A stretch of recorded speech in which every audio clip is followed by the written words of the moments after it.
For 10 years, the man I loved told me I was a monster. And for 10 years, I believed him. He told me my mind was a minefield of cruelty, that my heart was a cold, dead thing. He told me that before the accident, the woman I used to be was a creature of rage and spite, a woman who had systematically destroyed every good thing in her life, including his love. He was just the devoted zookeeper, left to manage the dangerous animal that remained. And I, with a mind as blank and white as a hospital wall, had no reason to doubt him. He was my husband, the only familiar face in a world of strangers, the only voice in my deafening silence. Look at me now.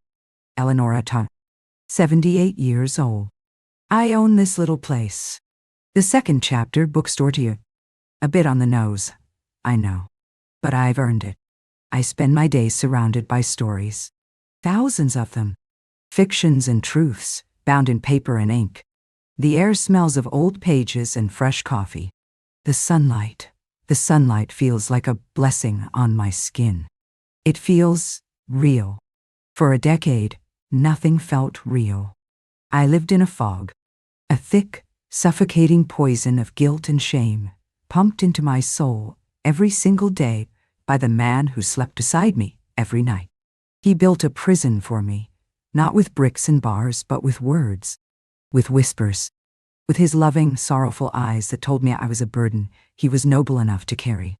My name is Eleonora, and I am a survivor. Not of a car crash, that was just the beginning. I am a survivor of a stolen identity, of a decade-long lie that was meant to be my life sentence. What you are about to hear is not an easy story. It is a story about the deepest kind of betrayal.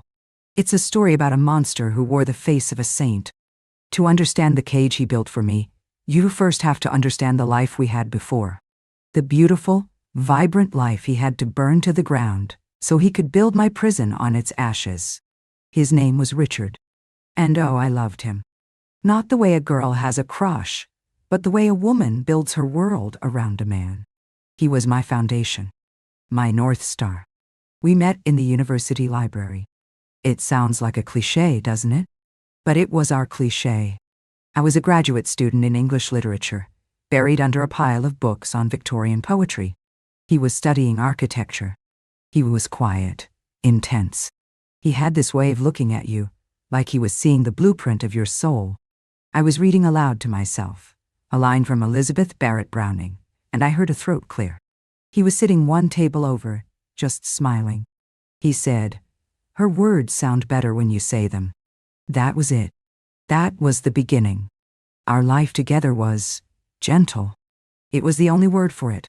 We bought a small house with a big garden that was mostly weeds. Richard, with his architect's hands, built a beautiful stone patio. I, with my poet's heart, planted roses. We weren't rich. I was a high school English teacher, and he was working his way up at a small firm. But our home was filled with a different kind of wealth. The smell of his coffee in the morning, the sound of his key in the lock at the end of the day, the comfortable silence of two people who knew each other so well that words were often unnecessary. He was my greatest champion. When I was nervous about applying for the department head position at my school, he stayed up all night with me, rehearsing my interview questions, telling me I was the smartest, most capable woman he had ever met. He would leave little notes in my lunch bag. "Have a wonderful day, my brilliant wife. Knock 'em dead, Elle." And I wasn't a timid woman back then. Far from it. I was fiery. I had opinions, and I wasn't afraid to voice them. I argued politics at dinner parties. I once got into a shouting match with a school board member over funding for arts programs. I was passionate. Alive. Richard used to laugh and call me his beautiful little storm. He'd say, "The world is too quiet without you in it, Eleonora." He made me feel like my strength was my greatest beauty. I remember one winter, I came down with a terrible pneumonia. For 2 weeks, I was completely laid out. I couldn't eat, could barely breathe. Richard never left my side. He spoon-fed me broth. He read to me for hours. He would gently sponge my face with a cool cloth when the fever spiked. I remember looking at his exhausted, worried face and thinking, this is love. This is what it means to be cared for. to be safe. Aran? That memory of his gentle care would become the cruelest weapon in his arsenal. He would twist it, pervert it, and use it to justify his horrors, until the very concept of care made my skin crawl. But that was all to come. Back then, in the before, our life was a fortress of love and mutual respect. We were happy. Deeply, simply, unshakably happy. And then, the rain came. It was our 15th wedding anniversary. Richard had made reservations at a fancy restaurant downtown. It was a stormy October night. The rain was relentless, turning the roads into black mirrors. I remember laughing about something, reaching over to touch his arm. He smiled at me. That's the last thing I remember of the woman I was. Her last memory was of her husband's smile. The next thing was white. A piercing, sterile, painful white. The ceiling of a hospital room. And noise. A steady, rhythmic beeping that seemed to be counting down to something terrible. My head felt hollow. Not just empty of thoughts, but structurally hollow, like a fragile eggshell. There was a thick, confusing fog where my life used to be. I knew my name was Eleonora, but it was a fact without context, like knowing the capital of a country you've never visited.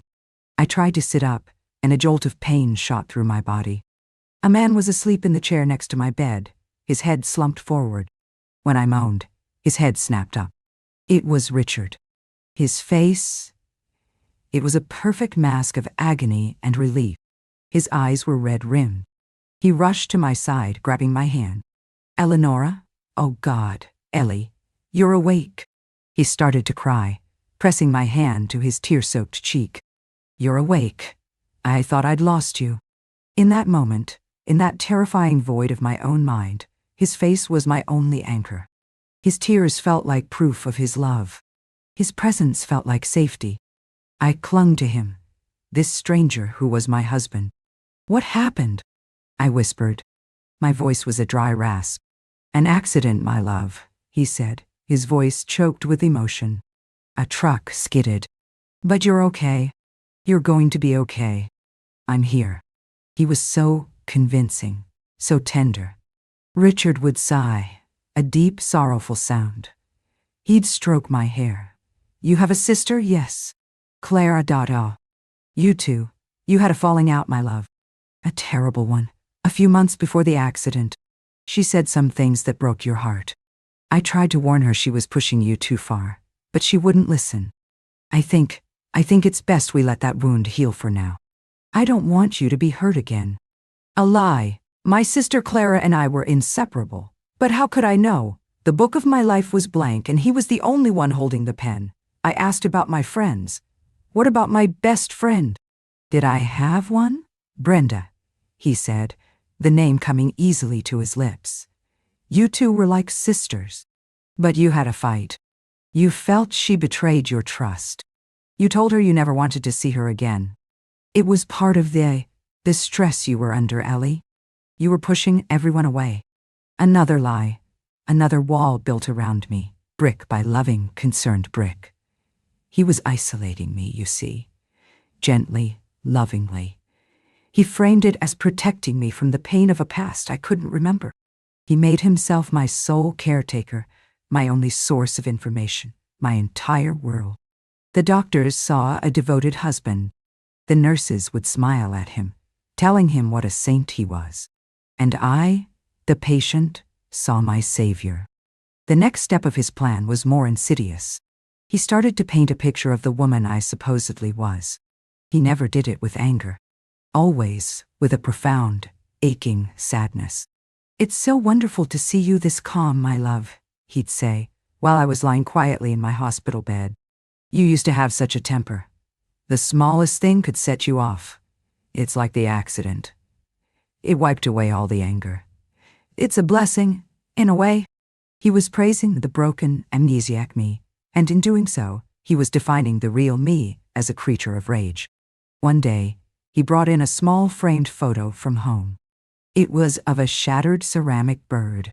I found this when I was cleaning up, he said, his voice soft. Do you remember it? No, of course not. It's for the best. You threw it during an argument. You were so furious. I was frightened, Ellie. But look at you now. So peaceful. I stared at the photo of the broken bird. I felt a phantom tremor of shame. A guilt for an act I didn't commit. A sorrow for a woman I didn't know. This angry, violent stranger who was me. My mind was a vacuum, and his lies rushed in to fill it.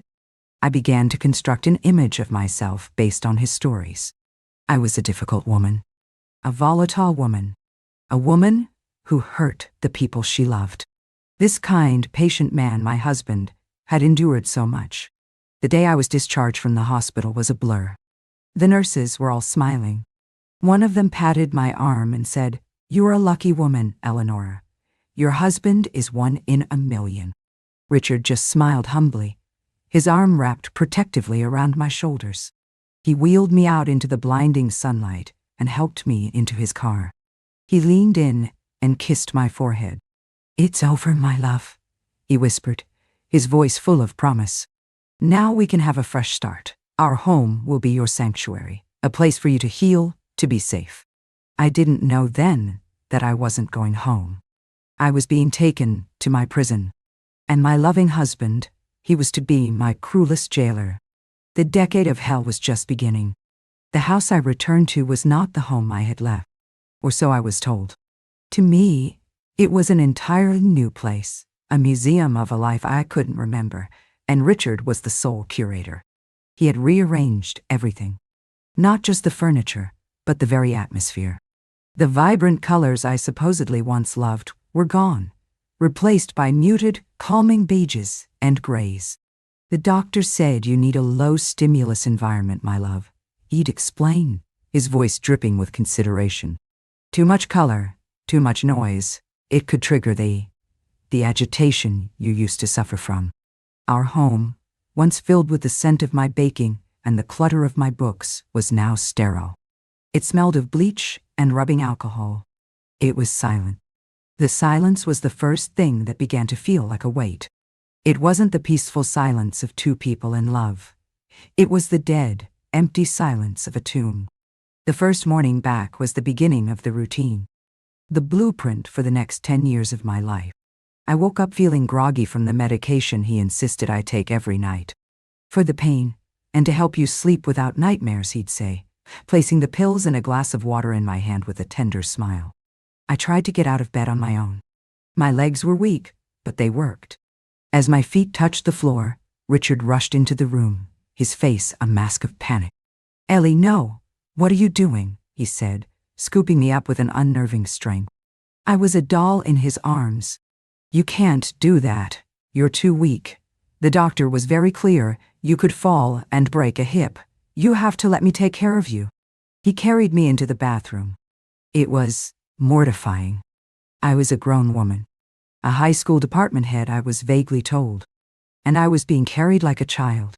He sat me down on the closed toilet lid.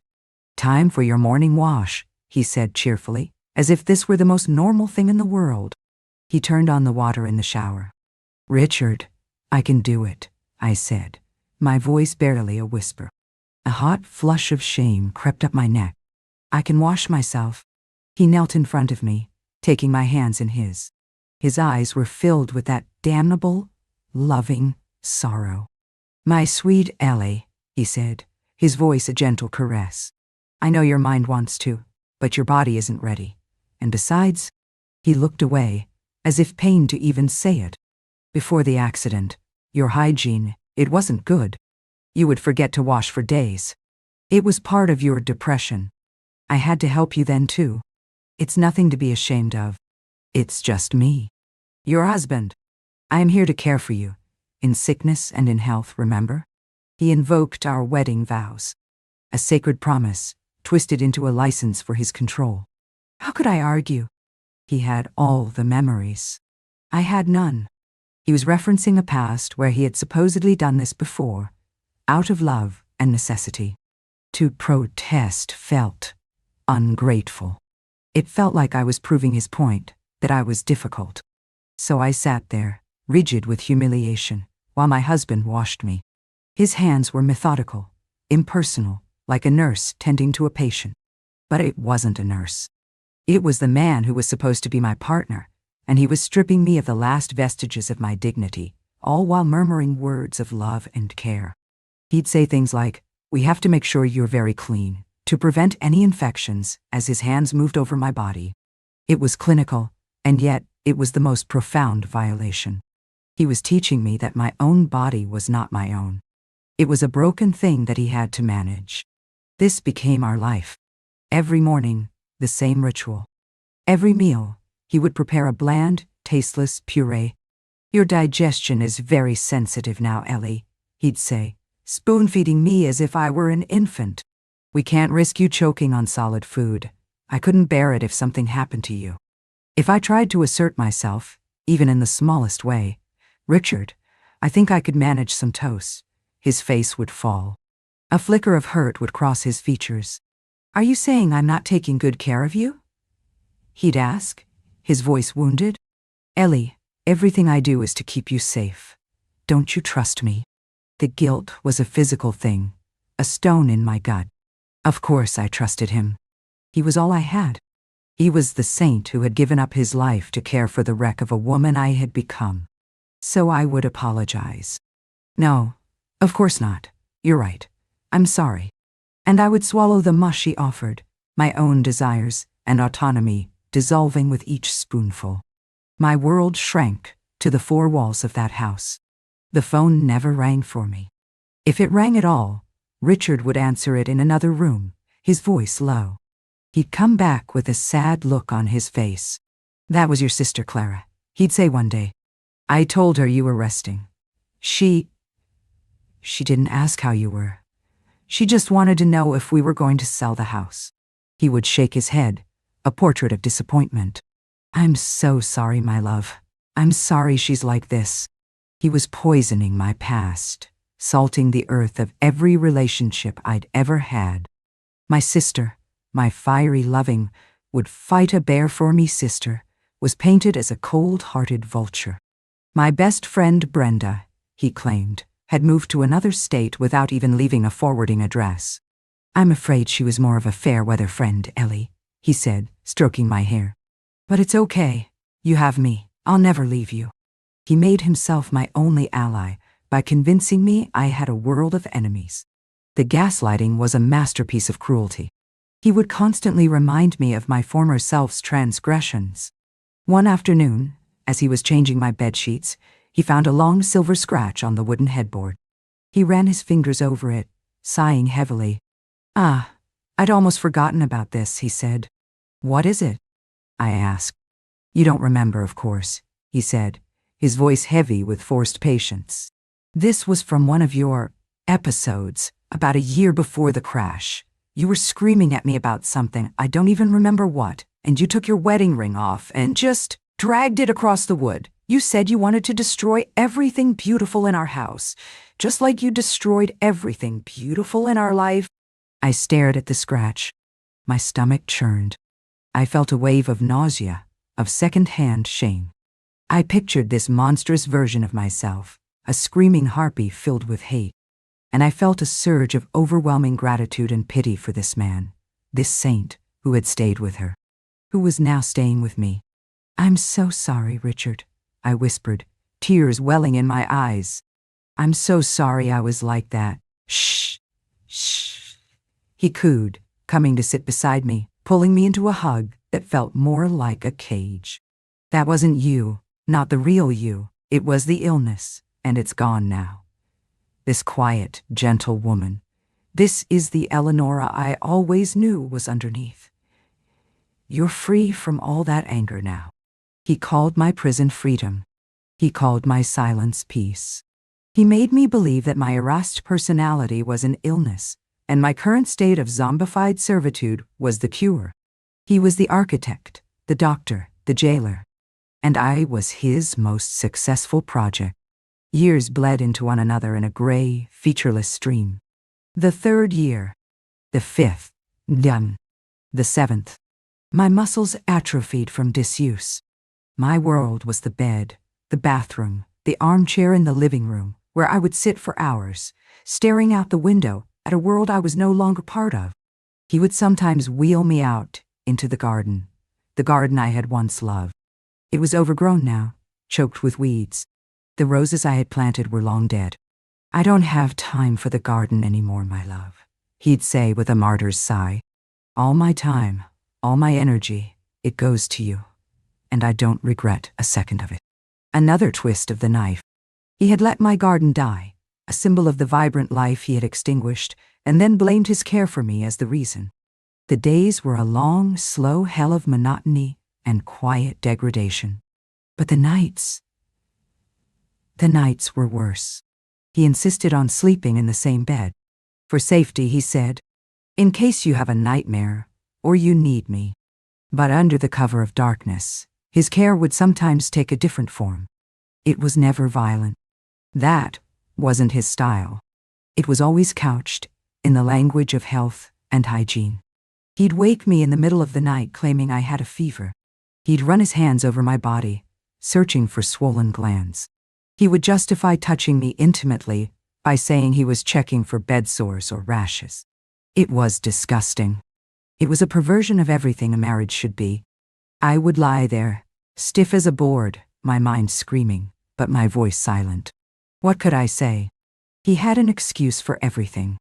"I'm just worried about your circulation, Ellie," the doctor said to watch for skin breakdown. He used medical language as a shield for his vile advances. He made me feel like we was the one with the dirty mind for thinking it was anything other than his selfless care. He made me doubt my own revulsion. For a time, he even made me doubt my own sanity. I would lie there in the dark, next to his warm, breathing body, and I would feel a terror so profound, so complete, that it had no sound. It was the terror of being utterly, totally, and hopelessly alone, trapped inside your own skull, with a monster who convinced you he was your savior. I want to ask you something, and I want you to be honest with yourself. Put your answer in the comments below. For years I was told that the vow, in sickness and in health, was the reason for my suffering. Richard twisted it into a justification for his control. He used the idea of marital duty to build my cage. So my question is this: where is the line? At what point does care become control? At what point does duty become a prison sentence? When a person is truly incapacitated, is their partner a hero for taking on every aspect of their life? Or is there a point where that level of control, no matter how lovingly it's framed, becomes an act of erasure, an act of profound violence against that person's soul? Think about it. Where do you draw the line between selfless care and selfish control? I need to know what you think. What happened next will make you question everything you think you know about love and family. The 8th year was when I found it, the thing that would eventually become my weapon, my key, the one part of my past that Richard, in all his meticulous planning, had failed to destroy. But at first, it wasn't a key. At first, it was just another instrument of torture, one that made the nightmare 1,000 times worse. That was just the beginning of the real nightmare. This was the key. My diary. But for the longest time, I didn't know what it was. Richard had hidden my entire life from me, but he'd missed this. A simple, leather-bound book, tucked away in the false bottom of an old hat box in the highest, dustiest corner of the attic. A place he probably assumed I, in my weakened state, could never reach. He underestimated me. That was his first critical mistake. It was the 8th year of my confinement. By now, the routine was as ingrained as my own breathing. But something inside me, some tiny, resilient spark of the woman I used to be, had not been extinguished. It was buried under mountains of guilt and confusion, but it was there. And it was starting to flicker. It manifested as a strange, new kind of curiosity. A desperate need to find a piece of myself that wasn't filtered through Richard's loving, sorrowful narrative. One afternoon, he had to go out. An emergency appointment with his accountant, he'd said. It was a rare occasion. He hated leaving me alone. "I've laid out your lunch, my love," he'd instructed, his brow furrowed with worry. "The remote is right here. Don't try to get up. not for any reason. I'll only be an hour. The moment the front door clicked shut, the silence in the house changed.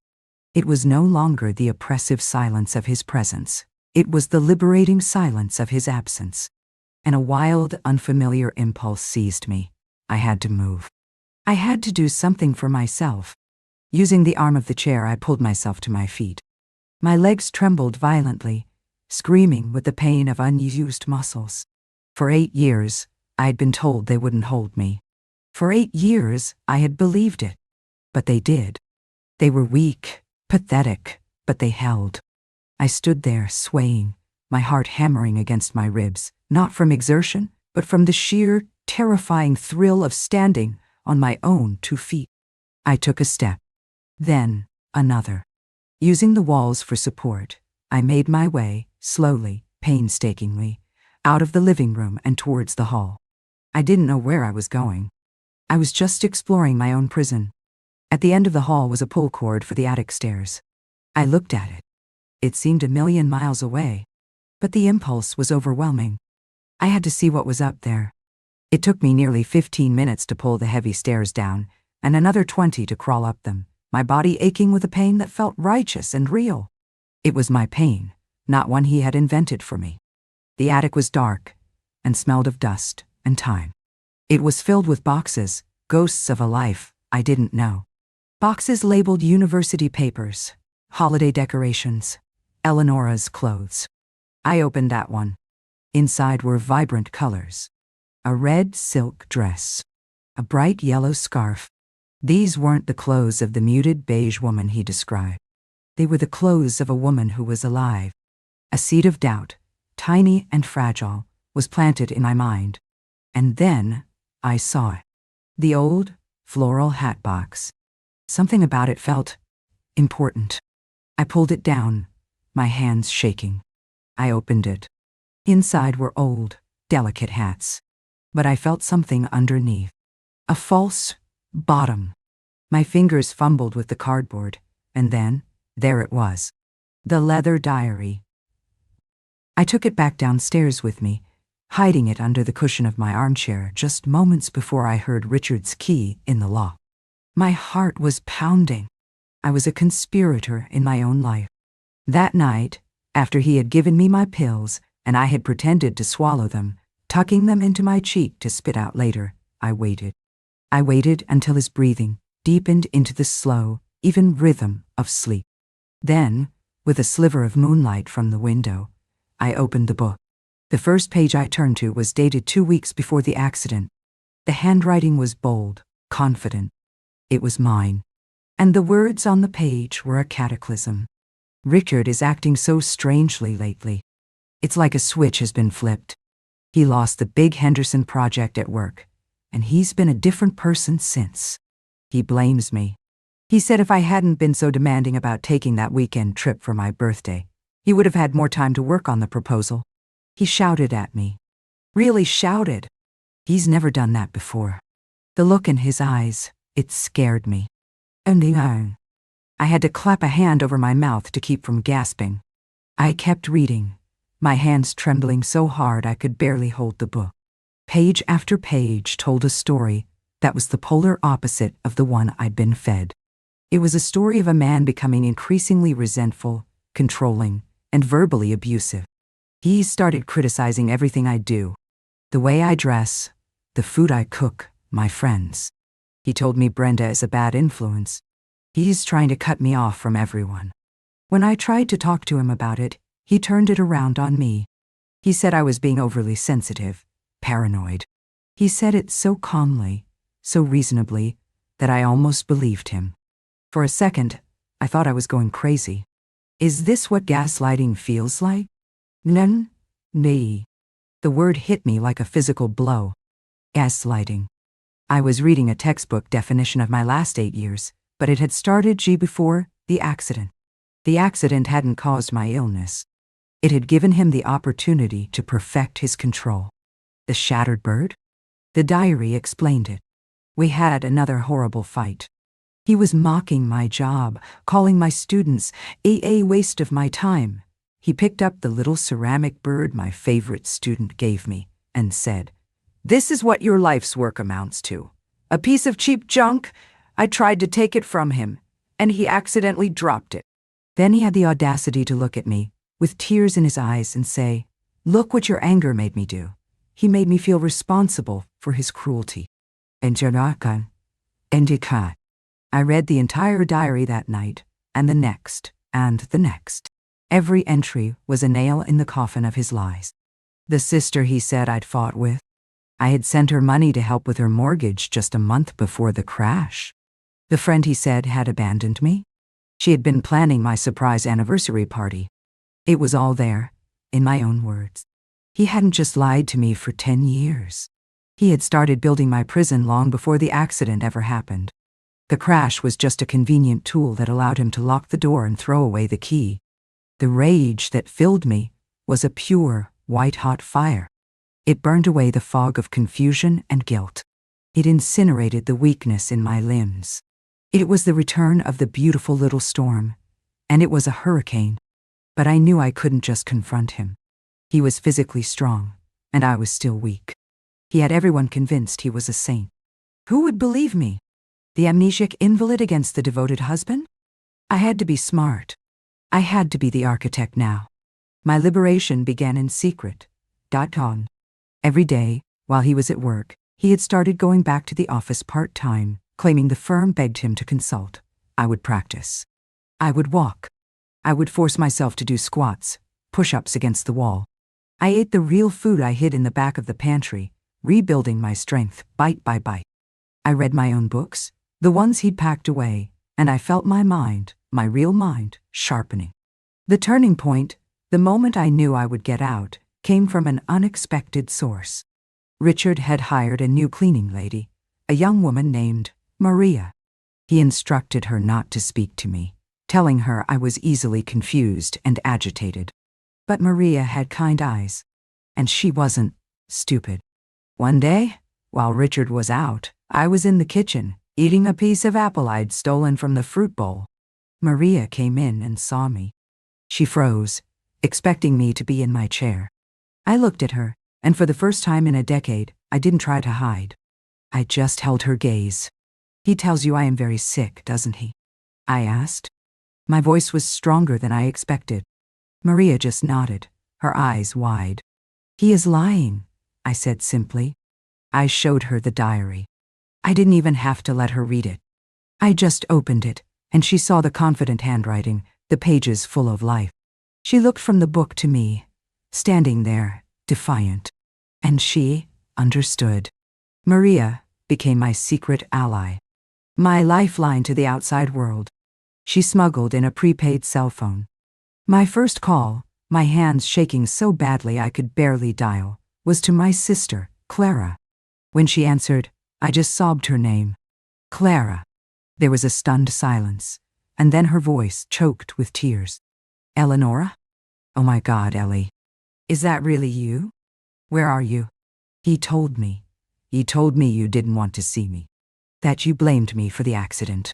I've been calling for years, leaving messages. He never let me speak to you. The dam of his lies broke, and the truth came rushing in. Everything he had told me was a perverse inversion of reality. My family hadn't abandoned me. He had driven them away. Clara and I devised a plan. It had to be carefully orchestrated. I couldn't just walk out. I needed proof. Maria helped me set up a small hidden camera, disguised as a smoke detector in the living room. It was time to document the care of the saint. It was time to give him enough rope to hang himself. My recovery was no longer just about healing my body. It was about gathering the evidence to tear down his entire world. The liberation was at hand, and it was going to be glorious. The camera was my silent witness. For 2 weeks, it recorded my reality. It recorded Richard spoon-feeding me mush while I was perfectly capable of eating steak. It recorded him lifting me into a wheelchair when I had spent the afternoon secretly walking miles around the house. It recorded his gentle, loving voice as he told me I was a broken, difficult woman, a burden he was blessed to carry. It recorded his nightly health checks, the disgusting charade of his concern. My sister Clara, my beautiful, furious sister, watched the footage with a lawyer. Every clip was another bar in the cage he had unwittingly built for himself. The plan was set. It wasn't enough to just escape. That would have been my freedom, but not my justice. I needed to confront him. I needed to see the look on his face when his carefully constructed world came crashing down. I needed him to see the woman he had tried to erase, standing before him in all her strength. The day we chose was a Tuesday. A normal, boring Tuesday. Clara and her husband, a man mountain named David, were waiting in a car just down the street. The lawyer had already filed the restraining orders and the police report, armed with the video evidence and a sworn affidavit from Maria. Everything was in place. The final act was mine alone. Richard came home from his part-time job, humming. He carried a single, sad-looking carnation. He did that sometimes. A small gesture to reinforce his role as the thoughtful, long-suffering husband. "For you, my love," he said, placing it in a vase on the table. "Just to brighten your day." He turned to me, ready to begin the evening ritual, ready to wheel me to the bathroom, to feed me my tasteless dinner. But I wasn't in my chair. I was standing by the fireplace, dressed not in the drab, shapeless gowns he forced on me, but in the red silk dress I had found in the attic. I had done my hair. I had put on lipstick Maria had smuggled in for me. I was a ghost from his past, and I had come back to haunt him. He stopped dead in his tracks. The smile melted from his face, replaced by a confusion that quickly curdled into fear. "Eleonora, what? What are you doing? You shouldn't be standing. And that dress, it will agitate you," he stammered, taking a step towards me. The script was so ingrained he couldn't help but recite his lines. "Stop," I said. My voice didn't tremble. It was cold and hard as steel. "Don't you take another step." He froze. For the first time in a decade, he looked at me and didn't see a patient. He saw a threat. "What is this, Ellie? Is this a game? You'll hurt yourself." "The game is over, Richard," I said, walking towards him. I enjoyed the way he flinched back, the way his eyes darted around the room, as if looking for the director of this play that had suddenly gone off script. "I know everything." "Know everything? What are you talking about?" "Your mind.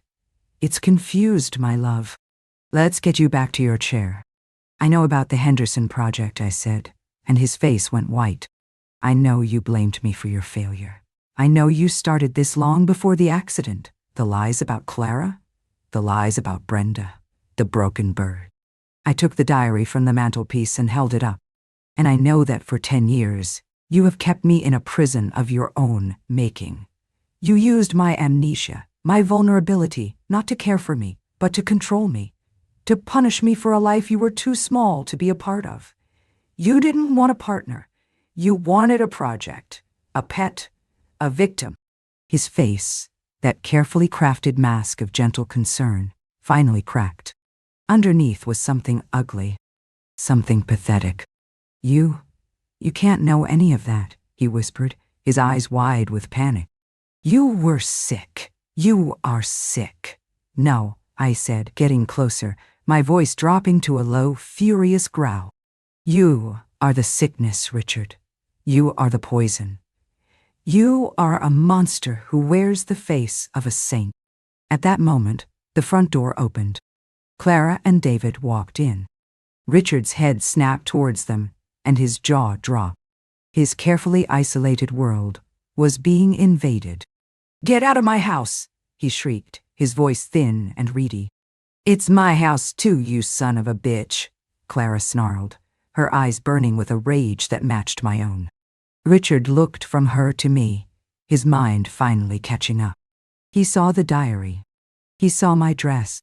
He saw the strength in my eyes. And he knew. He knew it was over. He didn't say another word. He just crumpled. All the air went out of him. He sank onto the edge of the sofa, a deflated balloon of a man. The great architect had seen his foundations turn to dust. The police arrived a few minutes later. They were kind, professional. They had seen the videos. They knew who the victim was. As they led him away, he looked back at me one last time. There was no remorse in his eyes, only a blank, baffled fury. He still couldn't understand how his perfect creation had rebelled against him. And then, there's the part you're waiting for. The karmic justice. It came, and it was more perfect than I could have ever written. During the legal proceedings, facing overwhelming evidence and the prospect of a long prison sentence for unlawful imprisonment and abuse, Richard suffered a massive stroke. The irony is so thick you could choke on it. He didn't die. No, that would have been too easy. He survived. But the stroke left him with severe, expressive aphasia. He knows what he wants to say, but he can't get the words out. Even he is trapped inside his own mind, unable to communicate, unable to control his own narrative. His life is now a succession of strangers, nurses, orderlies, caring for his body in the most intimate ways, just as he did to me. He is now the one being washed, being fed, being treated like an object. He is living in a prison of silence, the very same one he built for me. And his only family is a sister he rarely sees. He got the life he deserved. He became the patient. My new life began that day. The journey back was hard. Physical therapy to rebuild my atrophied muscles. Psychological therapy to untangle the decade of lies from the truth I found in my diary. I reconnected with my sister, my friends. I had to learn who Eleonora was all over again. And I discovered that she was still there. She was a fighter. She was a survivor. With my share of the divorce settlement, I bought this place. This little bookstore. I surrounded myself with what he tried to take from me: words, ideas, stories, and the freedom to choose which ones I believe. I don't just sell books. I host a support group here every Wednesday night for people who have survived psychological abuse. We share our stories. We help each other rebuild.